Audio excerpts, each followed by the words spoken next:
Bienvenue sur Flash Auto. Aujourd'hui au sommaire, flop électrique 2025, année difficile pour certains modèles. Smart 1, BMW i5, Cadillac Lyriq, Renault Kangoo VP, Tesla Model S. Des ventes catastrophiques, parfois sous les 50 exemplaires, le public devient exigeant et le marché se resserre. Leapmotor T03 à 139 € par mois sans condition. Exclu du leasing social, Leapmotor contre-attaque avec une offre choc. 139 € par mois sans apport, sans critères d'éligibilité. La T03 devient une alternative accessible malgré une autonomie inférieure à la EC3 ou la Fiat Grande Panda. 50 ans de BMW série 3, sondage, quelle génération est la meilleure? Résultat, la E46 l'emporte haut la main, avec 38% des votes devant la E30 et la E36. Équilibre parfait entre style, plaisir et fiabilité. Stellantis booste ses PHEV, Peugeot, DS et Opel passent à la batterie 17,2 kWh jusqu'à 83 km d'autonomie électrique, nouveau moteur de 125 chevaux et boîte 7 rapports, des hybrides rechargeables plus performants sans hausse majeure des prix. Restez à l'écoute, c'est tout de suite sur Flash Auto.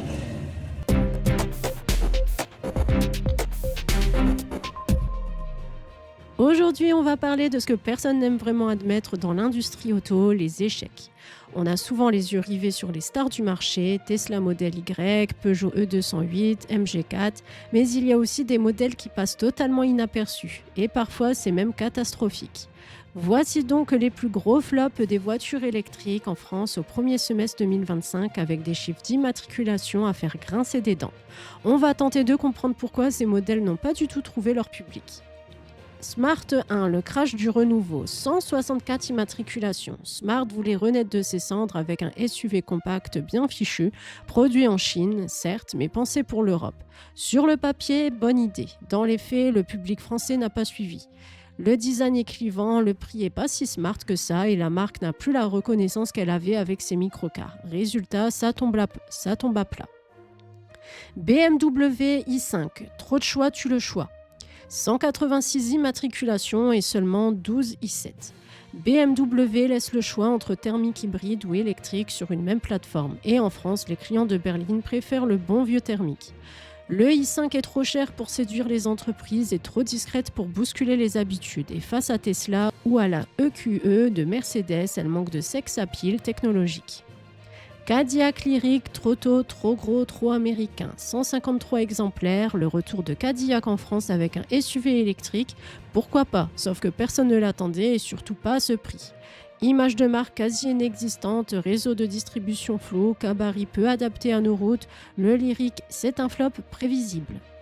Renault Kangoo VP, l'électrique familial qui ne séduit pas.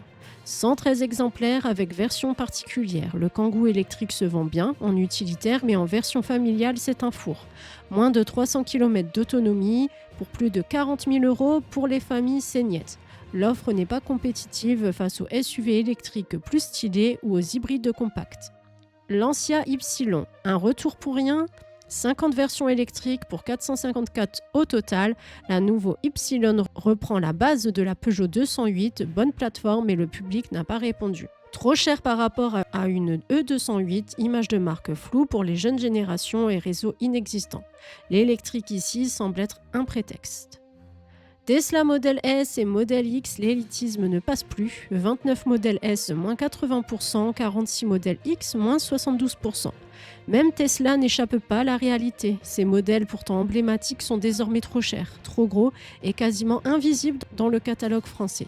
À plus de 100 000 €, ce sont des voitures de niche dans un pays qui taxe les gros véhicules et privilégie l'électrique accessible. Game over pour les anciens modèles de luxe Tesla. Lexus RZ et UX300e, l'échec électrique de Toyota Lexus.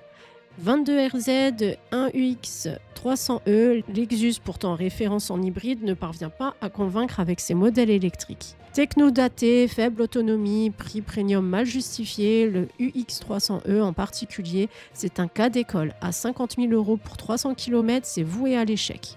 Toyota Pro Ace City Verso, 4 exemplaires, personne ne connaît ce modèle et même Toyota semble ne pas vraiment y croire.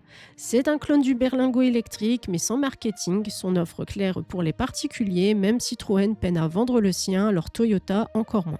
VinFast VF8, le naufrage vietnamien, 3 exemplaires. Le constructeur VinFast voulait tout conquérir d'un coup avec un design discutable et une stratégie de leasing peu lisible. Résultat, 3 voitures livrées en France. Un lancement trop rapide, une techno pas mature et un SAV inexistant pour assurer les clients. Quand on voit que Lamborghini fait presque 20 fois plus, c'est un camouflet. 2025 est une année charnière pour l'électrique, le marché ralentit, les consommateurs sont plus exigeants et les flops se multiplient dès qu'un modèle est mal positionné, trop cher ou trop déconnecté des attentes. Les échecs ne sont pas que des erreurs techniques, mais souvent des erreurs de ciblage et de stratégie produit. Vous cherchez une citadine électrique pas chère sans galère de conditions ou d'apport? Leapmotor dégaine une offre choc, la T03 à 139 € par mois sans apport ni condition de revenu. C'est une réponse directe au leasing social dont la marque chinoise est exclue. Résultat, une formule immédiatement disponible, simple et pour tout le monde. Sous le capot, 95 chevaux, batterie de 36 kWh, 265 km d'autonomie, WLTP, pas mal même si ça reste un peu en dessous des Citroën EC3. Pour Fiat Grande Panda, proposé à 95 € par mois avec leasing social mais sous condition. L'offre Leapmotor est valable jusqu'au 30 septembre 2025. 50 ans de BMW, série 3, 7 générations, de millions de fans mais une seule élue. Le site CarScoop a posé la question aux passionnés. Quelle génération de série 3 était la meilleure? Résultat, sur plus de 1200 votants, E46 1998-2005 arrive en tête avec 38% des votes. Un équilibre parfait entre style, fiabilité, sportivité et la légendaire M3 CSL. Elle reste la référence.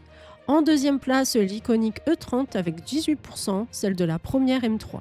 Et en troisième surprise, la E36, longtemps mal aimée, revient à la mode avec 12%. Derrière, on retrouve E90 avec 10%, G20 avec 9%, F30 avec 8%. Et la pionnière E21 n'a récolté que 5%. Bonne nouvelle pour les hybrides rechargeables Peugeot, Opel et DS. Stellantis met à jour ses modèles compacts avec les technologies des 3008 et Grandland PHEV. Nouvelle batterie de 17,2 kWh plus 30% d'autonomie, jusqu'à 83 km en 100% électrique pour l'Opel Astra, 81 km pour la DS4. Nouveau moteur électrique, 125 chevaux contre 110 auparavant. Puissance combinée, 196 chevaux sur les 308 et Astra PHEV. 225 chevaux sur les 408 et DS4 PHEV. Nouvelle boîte auto, double embrayage, 7 rapports, recharge AC jusqu'à 11 kW, mais toujours pas de recharge DC. Côté prix, Opel Astra 35 090 €, Peugeot 308 36 180 €, 408 41 360 €, DS4 43 710 €. C'est la fin de Flash Auto, merci de nous avoir écoutés et à très vite pour un nouveau point sur l'actualité.